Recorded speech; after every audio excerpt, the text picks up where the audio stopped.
what is the output of this Python code? Here we are using two different division operators. One is the slash and another one is the double slash.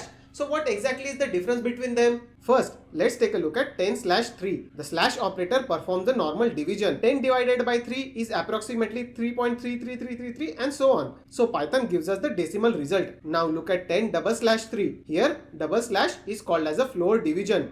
It divides the number and gives the result rounded down to the nearest whole number. So 10 double slash 3 will result in 3 because 3.33 is rounded down to 3. But here is the small catch. Floor division doesn't mean simply remove the decimal. For example, if you use floor division with a minus 10 and 3, then the result is minus 4. Why? Because Python's floor division rounds down to the negative infinity. So minus 3.33 becomes minus 4, not minus 3. So remember, normal floor division can return the decimal value, but the floor division can round up that value into the closest whole number. That's it for today's video. Follow my channel for more such videos.